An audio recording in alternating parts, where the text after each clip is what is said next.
A1। प्यारे बच्चों और मित्रों नमस्कार। हायर मैथमेटिक्स के इस वीडियो लेक्चर में मैं आपका स्वागत करता हूं। और आज के इस वीडियो लेक्चर में हम लोग लाप्लास ट्रांसफॉर्म में आगे बढ़ते हुए Laplace transform of periodic function find करेंगे।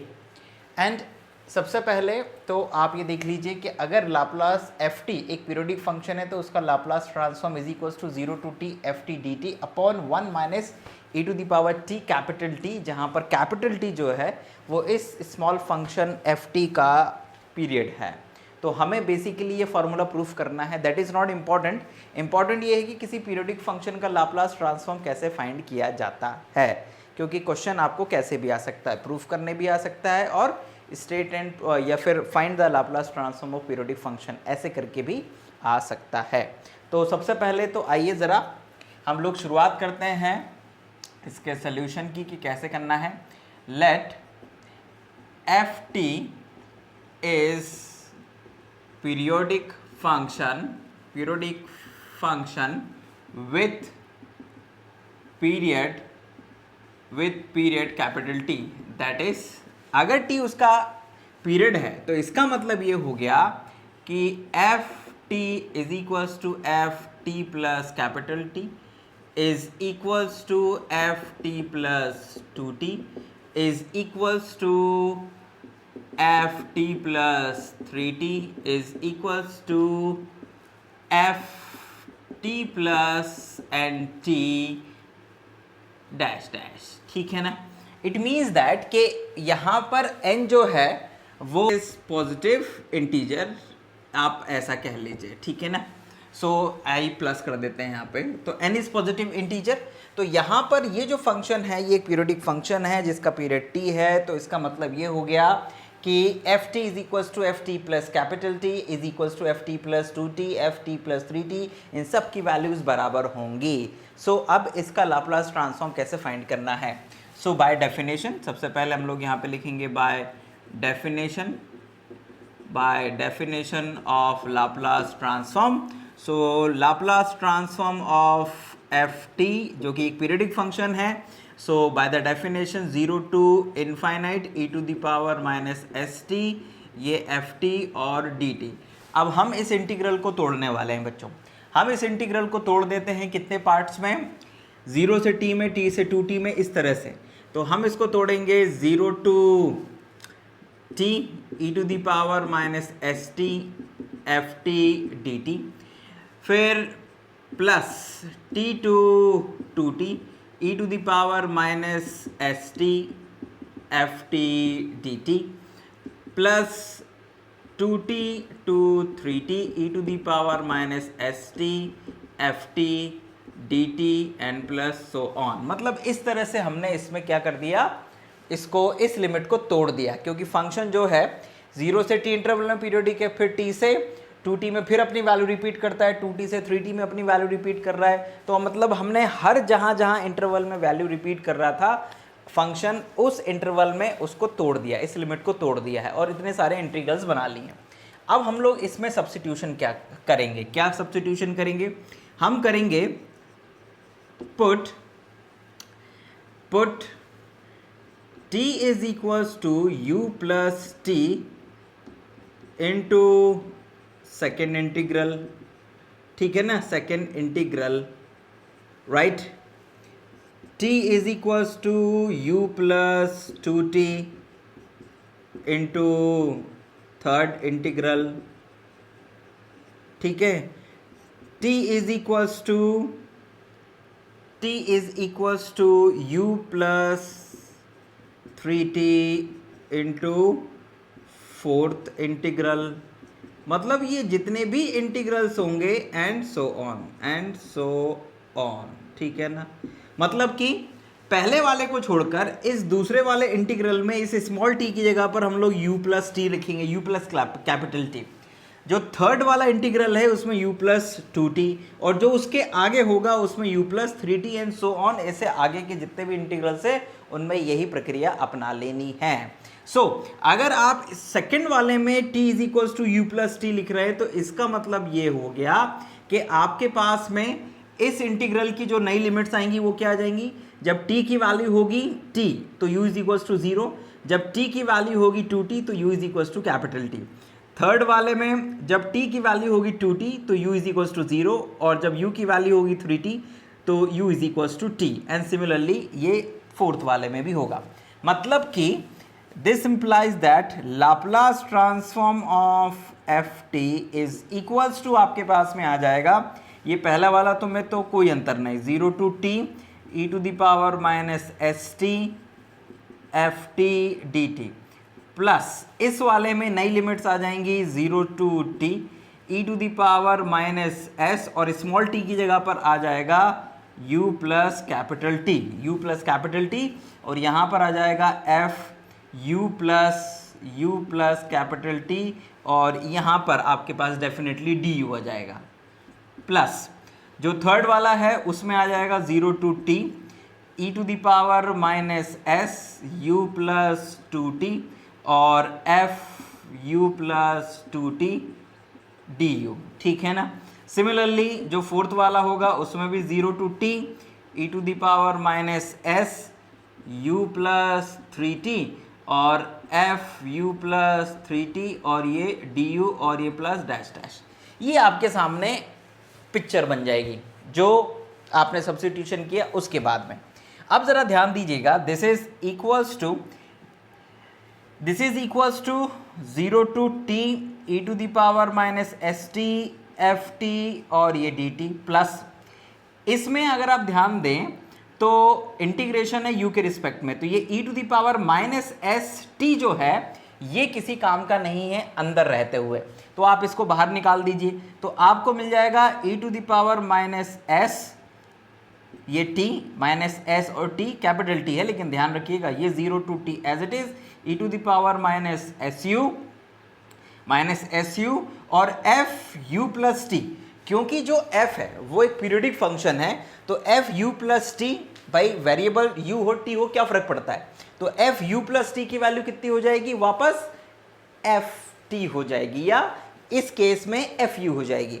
तो हम इसको लिख देंगे F U D U plus यहाँ पर e to the power minus 2st, ये बाहर कॉमन निकल आएगा क्योंकि इसकी कोई इंपॉर्टेंस नहीं है अंदर, इंटीग्रेशन u के रिस्पेक्ट में अंदर हो जाएगा 0 to t e to the power minus S U और यहाँ पे वापस हो जाएगा एफ यू, क्योंकि एफ यू प्लस 2t की वैल्यू एफ यू हो जाएगी क्योंकि f पीरियोडिक फंक्शन है। ये यहाँ पर फिर आ जाएगा डी यू प्लस यहाँ पर आएगा e to the power minus 3st integration 0 to capital T e to the power minus S U F U D U N plus dash dash dash. ठीक, अब ज़रा ध्यान दीजिएगा कि ये जितने भी इंटीग्रल्स हैं, ये वाला हो गया, ये वाला हो गया, इन सभी में ये सब डेफिनेट इंटीग्रेशन है और डेफिनेट इंटीग्रेशन में वेरिएबल कुछ भी हो उससे कोई फर्क नहीं पड़ता है। इट मीन्स आप चाहें तो इन सभी डेफिनेट इंटीग्रल्स में u की जगह पे t लिख सकते हैं, लेकिन उस t का इस सब्स्टिट्यूशन वाले t से कोई रिलेशन नहीं है। या फिर आप उधर नहीं करना चाहते हैं तो आप यहाँ पे कर दीजिए, आप क्या कर सकते हैं, इस स्मॉल t वेरिएबल की जगह u वेरिएबल कर सकते हैं। तो जो आपके लिए सुविधाजनक हो आप वो कर सकते हैं। ओके, सो यहाँ पर आगे बढ़ते हुए हम लोग लिखेंगे 0 to t is okay e to the power minus S T F T D T plus e to the power minus S T 0 to capital T e to the power minus S T F T ये D T plus e to the power minus 2st 0 to capital T और e to the power minus S T F T D T plus e to the power minus 3st 0 to t e to the power minus S T F T D T and plus so on. इन सभी में से कुछ common निकल सकता है बच्चों, तो आप कॉमन निकाल लीजिएगा। यहाँ पर कॉमन निकलेगा 0 to t e to the power minus S T और एफ टी और डी टी, ये कॉमन निकलेगा बच्चों।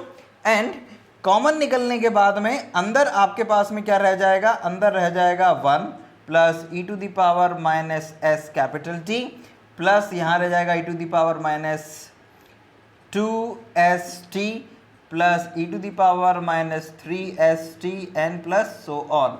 तो ये आपके पास में ब्रैकेट में एक सीरीज बन जाएगी, और ये सीरीज और कुछ भी नहीं है बच्चों, ये एक ज्योमेट्रिक प्रोग्रेशन है। और इस ज्योमेट्रिक प्रोग्रेशन का जो सम होता है वो होता है 0 to t, ये तो as it is e to the power st ft dt। इसका सम जो होता है बच्चों वो होता है 1 माइनस e टू द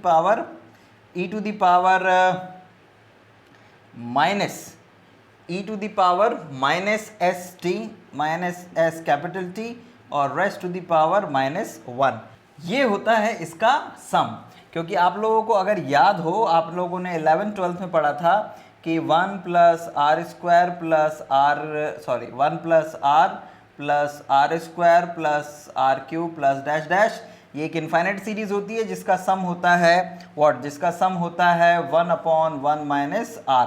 तो इनफाइनाइट सीरीज ये एक ज्योमेट्रिक प्रोग्रेशन है जिसका सम ये होता है। तो अगर आप ध्यान से देखें तो यहाँ पर जो r है, r का काम कर रहा है e to the power minus st, okay, ये r का काम कर रहा है। तो इस सीरीज का जो सम है वो आएगा 1 माइनस, यानी कि 1/1 minus e to the power minus st, that's all. तो ये इसका प्रोग्रेशन, ये क्योंकि जीपी थी इसलिए उसका सम ये आया, और ये आपका कॉमन आ गया। मतलब जो हम लोगों ने वहाँ पर लिखा था उसमें कुछ गलतियाँ थी, यहाँ पर तो आ जाएगा बच्चों क्या 0 to t तो ठीक था, 0 to t is okay, e to the power minus st साथ में और आएगा। So the Laplace transform of periodic function which is periodic, ठीक है, उसका Laplace transform 0 to t to the power minus st ft dt ये आ गया है। और जब आप लोगों ने यहाँ पे डेफिनेट इंटीग्रल प्रॉपर्टी ये fu प्लस टी वाली चीज़ यूज़ करी थी, तो यहाँ पर आप लोग लिख दीजिएगा,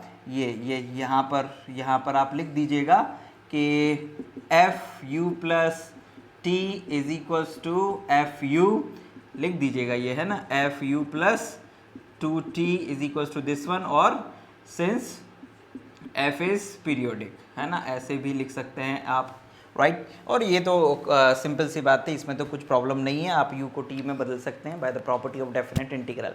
तो इस तरह से बच्चों ये आप लोगों ने लाप्लास ट्रांसफॉर्म फाइंड करा, किसका, पीरियोडिक फंक्शन का। अब हम लोग आगे बढ़ते हैं इस लेक्चर में, और दो थ्योरम्स है बच्चों, एक थ्योरम है इनिशियल वैल्यू थ्योरम और एक है फाइनल वैल्यू थ्योरम। इन दोनों थ्योरम्स को और देख लेते हैं और इस वीडियो लेक्चर को फिनिश करते हैं। नाउ बच्चों अब आते हैं हम लोग इनिशियल वैल्यू थ्योरम और फाइनल वैल्यू थ्योरम पर। तो इनिशियल वैल्यू थ्योरम मतलब कि when limit t tends to 0 of ft, वो फंक्शन जिसका आपको लाप्लास ट्रांसफॉर्म पता है। और फाइनल वैल्यू थ्योरम मतलब कि when limit t tends to infinite ft। तो कभी कभी अगर आपको state and proof initial value theorem या फाइनल वैल्यू थ्योरम करके आ जाए तो याद कैसे रखेंगे कि कौन सी इनिशियल है कौन सी फाइनल है। तो इनिशियल मतलब जब ft की लिमिट t टेंड्स टू 0 हो, तो डेफिनेटली अगर ft की लिमिट t टेंड्स टू 0 है तो s f बार s यानी कि लाप्लास ट्रांसफॉर्म ऑफ ft की जो लिमिट है s के फॉर्म में वो इनफाइनाइट होगी। और फाइनल वैल्यू थ्योरम में जो t की लिमिट है ft में वो इनफाइनाइट होगी और s की लिमिट राइट हैंड साइड में s f बार s की लिमिट कितनी होगी, 0 होगी। So this is the distinguish between initial value theorem and final value theorem. दोनों को एक साथ प्रूफ करेंगे, इसलिए दोनों स्टेटमेंट हमने यहाँ पे साइड बाय साइड लिख दिए हैं और दोनों को प्रूफ करने का तरीका भी बिल्कुल एक जैसा है और लॉलीपॉप है ये। नाउ कैसे करना है ध्यान दीजिएगा। सो इसके प्रूफ के लिए कुछ नहीं करना है बच्चों, आप सबसे पहले लिखिएगा वी नो दैट, आप जानते हैं या हम जानते हैं, क्या जानते हैं, Laplace transform of f dash t is equals to, भाई ये s f बार s की जरूरत कहाँ पड़ती है, या आता कहाँ पर है, ये आता है s f bar s minus f0। Laplace transform of derivative property में आपने ये पढ़ा है कि Laplace transform of f dash t is equals to होता है s f bar s minus f0, ठीक है ना। अब जरा ध्यान दीजिएगा कि ये तो हो गई डेफिनेशन। अब लुक एट दैट, इस डेफिनेशन में एस एफ बार एस आपको ये दिख रहा है, यहाँ पर इसकी लिमिट कितनी दिख रही है, यहाँ पर इसकी लिमिट दिख रही है एस टेंडिंग टू इनफाइनाइट। तो दोनों और लिमिट ले लीजिए, क्या, taking limit s tends to infinite both side, भाई दोनों ओर लिमिट ले लीजिए। तो ये आ जाएगा limit S tending to infinite L of F dash T. तो L of F dash T को आप लिख सकते हैं 0 to infinite E to the power minus S T F T D T is equals to, यहाँ पर आ जाएगा limit S tending to infinite S F bar S minus F zero, और यहाँ लगा दीजिए ब्रैकेट। ठीक, तो ये आप लोगों ने दोनों और limit S tending to infinite लिख दिया। ध्यान दीजिएगा कि आपने Laplace transform of F dash T को उसकी जो मेन डेफिनेशन है उसके फॉर्म में लिख दिया है। अब लुक, यहां पर s टेंस टू इनफाइनाइट का मतलब इस लिमिट में या इस इंटीग्रल में है क्या? इसमें यहां पर मतलब है s को इनफाइनाइट पर लेके जाना। बाकी ये तो फंक्शन ऑफ t है, लिमिट और क्या कहते हैं इंटीग्रल की लिमिट भी t है, इसलिए यहां पर कोई दिक्कत नहीं जाएगी, इसमें केवल s पर लिमिट अप्लाई होगी। So this implies that integration 0 to infinite limit s tending to infinite e to the power minus S T, ये ब्रैकेट, ये एफ टी और ये D T is equals to, यहाँ पर फिर limit s tending to infinite, this is s, यहाँ पर आ जाएगा f बार s, और ये f0 कांस्टेंट वैल्यू है इसलिए इसके ऊपर लिमिट का कोई असर नहीं पड़ेगा, इसको आप f0 लिख दीजिए। Now when s tending to infinite तो e to the power minus S t, s की वैल्यू जब इनफाइनाइट होगी तो e की power minus infinite and this is 0, so this implies that 0 to infinite 0 f t dt is equals to limit s tending to infinite s f bar s minus f0। अब क्योंकि 0 का multiply हो जाएगा सभी में तो ये 0 हो जाएगा खत्म, यानी आपके पास आ गया दिस वन। इसको आप एक काम करिए, इसको लिख दीजिए limit s tending to infinite s f bar s is equals to what is that, this is f0, इसको दूसरी तरफ लेके जाइए f0, और f0 को आप लिख सकते हैं limit t tending to 0 of ft। तो जो आपको प्रूफ करना था इनिशियल वैल्यू थ्योरम में, limit ft limit t tends to 0 of ft is equals to this one, वो आपके पास आज इजीली आ गया है। और आपने ये किया किससे? ये आप लोगों ने किया डेरिवेटिव प्रॉपर्टी से, और दोनों में ही आपको यही चीज़ करना है बेसिकली। तो दिस वन आई थिंक आपको समझ में आया होगा। ये Laplace transform of derivative property से आपने लिखा। जो आपको एस एफ एस की लिमिट चाहिए थी, एस एफ एस की लिमिट चाहिए थी, वो आपने दोनों और ले ली। नाउ लेफ्ट हैंड साइड में जो मेन डेफिनेशन थी वो एक इंटीग्रल के फॉर्म में थी, उसमें s केवल इस e to the power s t पर काम करेगी ये लिमिट, तो आपने ये लिमिट इसके ऊपर अप्लाई कर दी, इसकी वैल्यू 0 हो जाएगी। एंड देन इसके बाद में जैसे ये चीज़ 0 होगी तो आप क्या कर देंगे, इसको उठाकर, इस f0 को उठाकर इस तरफ लेके चले जाएंगे। समझ में आया कि नहीं आया? चाहो तो आप यहाँ पर लिख देना, because limit s tending to infinite e to the power minus S t is equals to 0, ये आपका 0 हो जाएगा। ठीक है ना? अब आते हैं फाइनल वैल्यू थ्योरम पर, और वो भी बिल्कुल इसी तरह से प्रूफ होगी। यहाँ पर आपने s टेंडिंग टू इनफाइनाइट लिया था, यहाँ पर s टेंडिंग टू 0 लेना है। तो आइए, तो प्रूफ जब इसका करेंगे तो आप यहाँ पे लिखेंगे बाय, या we know that, we know by derivative property, derivative property. So we know by derivative property क्या जानते हैं आप, कि Laplace transform of F dash t is equals to s F bar S minus F zero. अच्छा, ये f bar s समझते हो ना, it is Laplace transform of F t, है ना? वैसे ऊपर लिख दिया था, कोई दिक्कत नहीं है। So now taking limit, taking limit t tending to what, no sorry, t tending to नहीं, s tending to 0 both side, तो दोनों और s टेंडिंग टू 0 लिमिट ले लीजिए। तो यहाँ पर लिमिट s टेंडिंग टू 0, आप इसकी मेन डेफिनेशन लिख देंगे तो ये आ जाएगा 0 to infinite e to the power minus S T, ये एफ टी और ये D T is equals to limit s tending to 0, ये bracket s f bar s minus f0। ठीक है, ये आ गया। अब ये जो लिमिट है ये केवल इसके ऊपर अप्लाई होगी।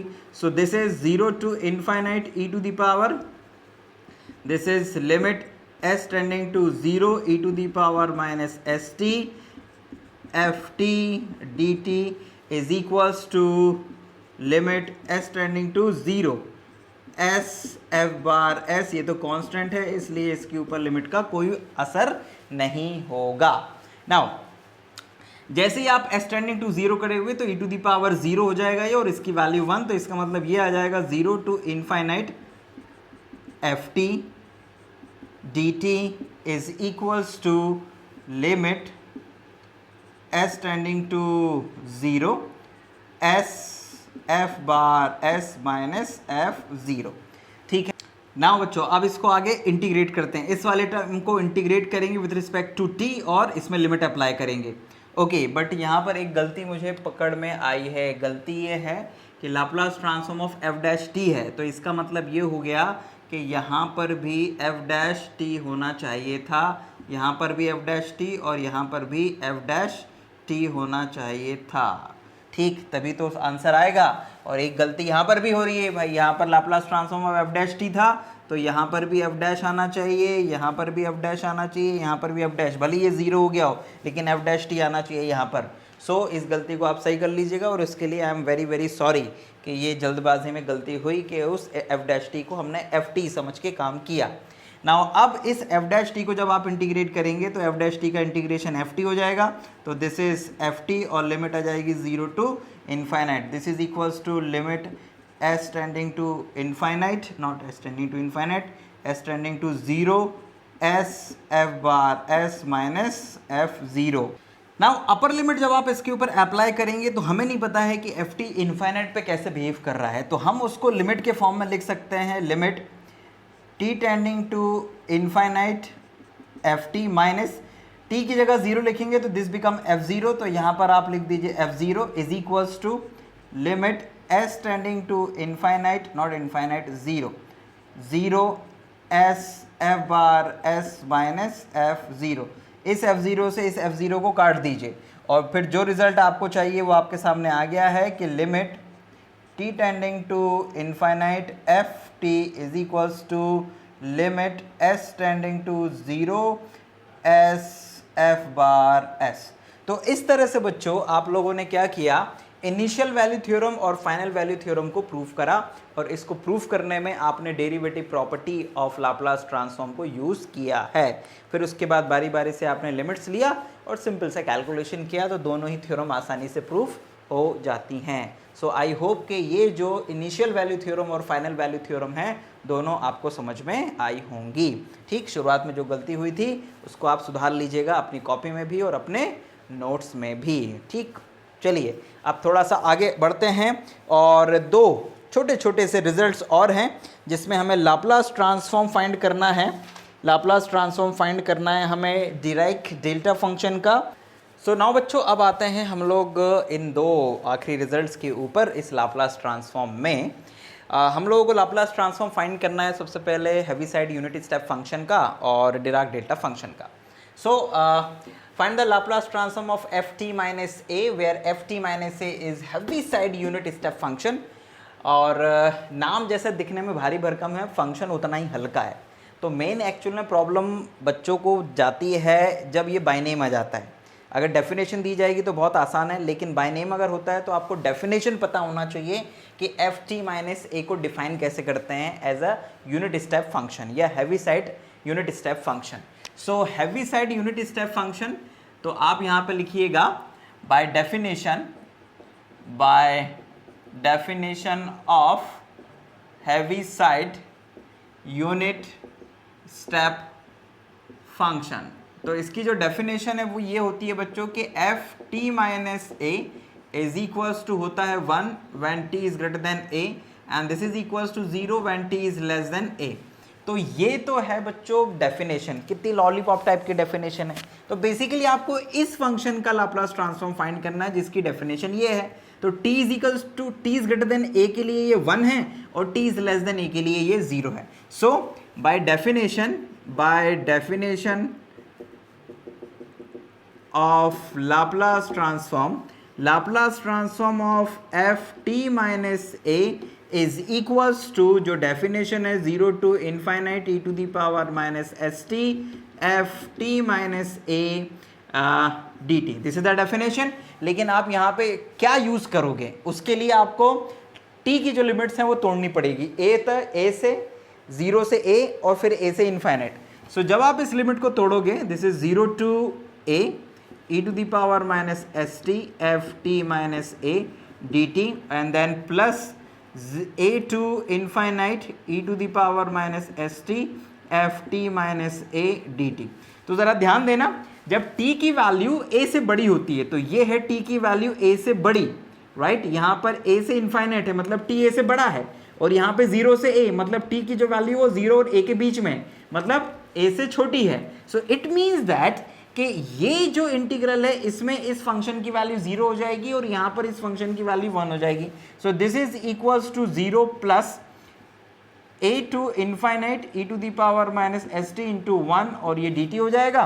और जब आप इसका लाप्लास ट्रांसफॉर्म फाइंड करेंगे तो e to the power minus S T upon minus S, limit आ जाएगी a से infinite.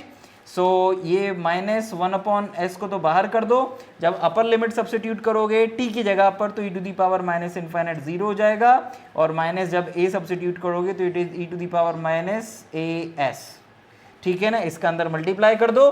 So this is equals to e to the power minus as upon s। So this is the Laplace transform of unit Heaviside unit step function. जितना भारी नाम उतना हल्का answer. Clear? Main है definition पता होना चाहिए।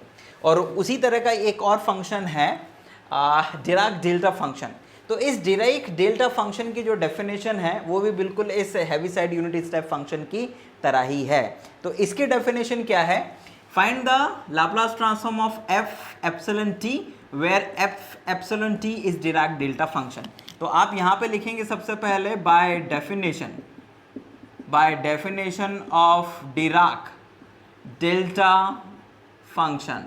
सो डिराक डेल्टा फंक्शन की जो डेफिनेशन है तो 1 f epsilon t is equals to, this is equals to 1 upon epsilon comma where इसकी वैल्यू 1 अपॉन एप्सिलॉन होती है जब t is less then epsilon and between 0 and epsilon, ठीक है ना, this one, and this is equals to 0 when t is greater than epsilon, right?